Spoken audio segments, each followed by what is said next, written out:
Baik, bismillahirrahmanirrahim. Assalamualaikum warahmatullahi wabarakatuh. Jadi kan di sini saya membuat video lah terkait radiologi. Jadi kalau misalnya radiologi itu pertama-tama pokoknya yang pertama itu kita nyalakan ini tuh akan biasanya radiologi tidak mungkin langsung radiologi, paling ada kayak anamnesis duluan atau apalah begitu kan. Itu kan pokoknya minta izin lah nanti ke pasiennya atau minta izin, saya ingin melakukan pemeriksaan radiologi. Jadi saya mulai bismillah, terus nyalakan itu yang cahaya-cahaya kan, nyalakan nyalakan film, nyalakan light boxnya, terus pasang filmnya atau setelah dipasang kemudian selalu periksa nama, namanya ada di sini, biasanya namanya ada di sini, terus identitas. Kemudian setelah itu pastikan dia kanan kirinya dia tidak terbalik lah, pokoknya pastikan toh. Kemudian baca dia itu AP atau dia PA toh. Kemudian sebelum membaca pastikan dulu foto ini filmnya layak untuk dibaca atau tidak. Jadi untuk layak tidaknya itu kalian periksa dulu tulang rusuk posterior itu harus berjumlah 10. Yang posterior itu bentuknya kayak gini. Kayak gini. Kelihatan toh ini nih. Ini kan. Ini yang posterior. Hitung jumlahnya 10.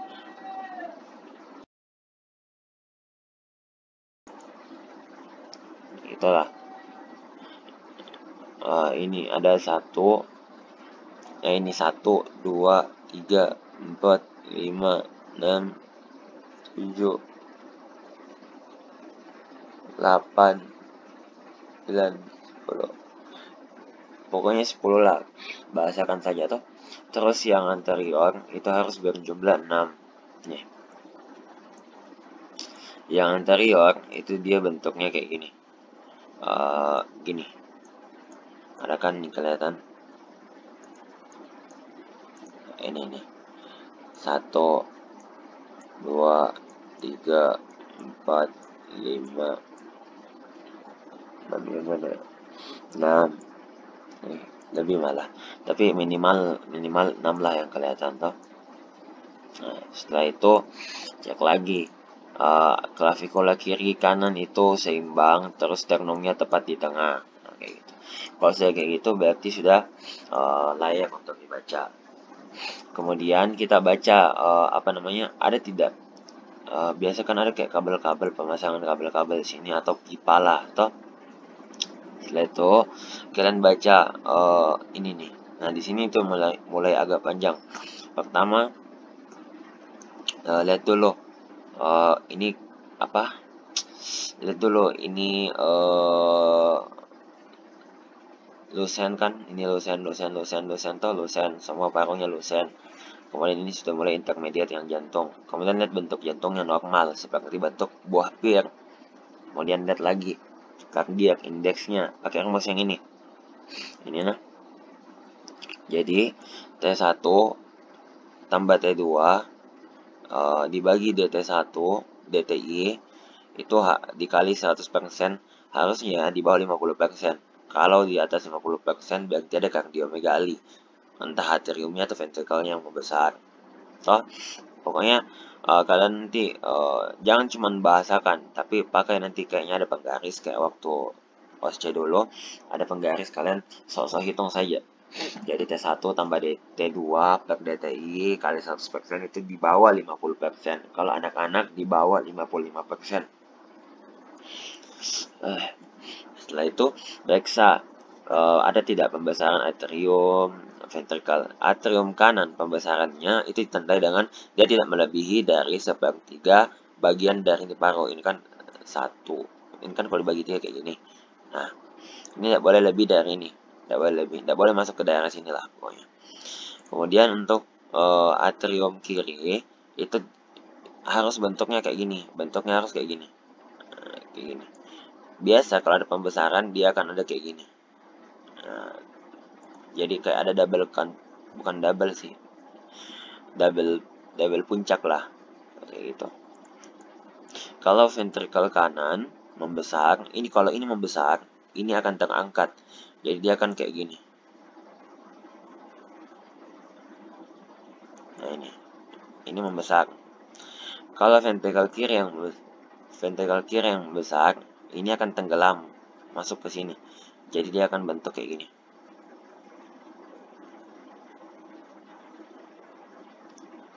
Nah, ini membesar toh yang sini. Nah, kayak gitulah. Kemudian periksa apa namanya? Ini aortanya. Jadi A1 tambah A2 itu tidak boleh lebih dari 4. Kalau lebih dari 4 dia mengalami dilatasi. Kalau misalnya terus kemudian kan tidak hanya A1 sama A2 ini karena ini kan A1 tambah A2 yang 4. Nah, jangan kalian lupa untuk hitung ada tidak aorta elongasi. Caranya itu dengan lihat di sini kan aortanya ini kan aorta arch, sini puncak lah namanya, puncak toh. Nah, di sini pertemuan nanti klavikulanya kayak gini. Ini kan klavikulanya sini. Aorta archnya ada di sini. Nah, ini tuh normal, tidak mengalami elongasi. Cuman kalau aorta archnya sudah kayak mendekati di sini, nah itu mengalami elongasi. Kemudian cek lagi apa? Cek lagi hilusnya. Cek hilus. Nah, hilus normalnya hilus itu mana ya? Hilus itu yang kiri itu lebih tinggi daripada yang kanan. Kenapa? Yang kiri itu ada jantung, jadi dia akan agak naik sedikit. Hilus itu tempat masuknya pembuluh-pembuluh darah yang ada di yang masuk ke dalam paru-paru. Ini hilus kiri. Nah, ini hilus kiri. Ini hilus kanan. Nah, dia akan agak lebih tinggi lah. Setelah kalian periksa itu, kalian boleh baca di paru-parunya ada tidak mengalami sebenarnya sudah seperti itu. Kalau yang kayak dokter itu kalian langsung saya loncat ke sini. Kayak contoh ini mengalami bercek infiltrat di lobus inferior paru dextra. Ini kan ada, nih kelihatan. Kemudian cardiac index dalam batas normal, kalian kan tadi sudah hitung toh. Kemudian lihat sudut costophrenicus diafragma itu baik nih. Dia tandanya baik, dia launching, tidak lancip. Kalau lancip mengalami efusi. Terus tulang-tulang yang intak, kalian ikuti satu-satu toh. Persis kayak OSC dulu. Nah itu intak. Kemudian sebenarnya ada tambahan. Soft tissue di area sekitar itu tidak ada yang mengalami swelling atau inflamasi. Nah, kemudian kalian simpulkan. Kalau misalnya kayak begini kan ada pneumonia dextra.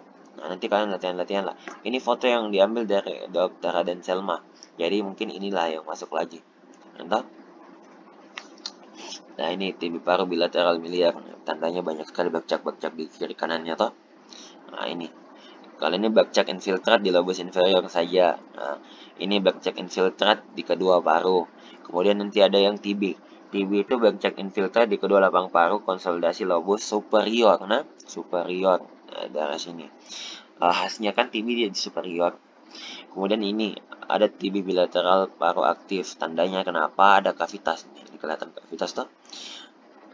Terus di sini ada ya titik-titik lah. Kemudian ini foto toraks normal. Ini pneumonia sinistra, nih kelihatan toh. Adanya bercak infiltrat pada inferior sinistra di sini. Kemudian ini TB paru bilateral lama aktif. Tandanya kenapa? Ini garis-garis fibrosis semua ini. Ini bukan bercak lagi, ini sudah kayak garis-garis fibrosis. Terus kayak ada titik-titik putih, betul-betul putih itu klasifikasi nah.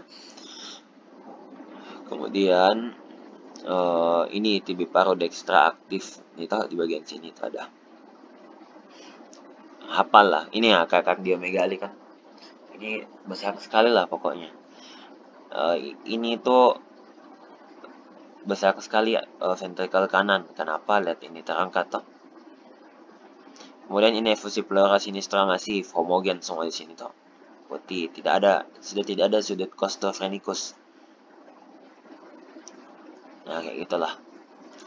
Setelah itu, tapi kalau misalnya di penuntun, sebenarnya kalian setelah baca tadi yang indeks ini, sudah sampai yang di hilus, langsung loncat saja baca ini. Hanya tambah saya nanti karena apa? Tidak adanya soft tissue swelling. Tapi kalau kalian ada soft tissue swelling ya bilang.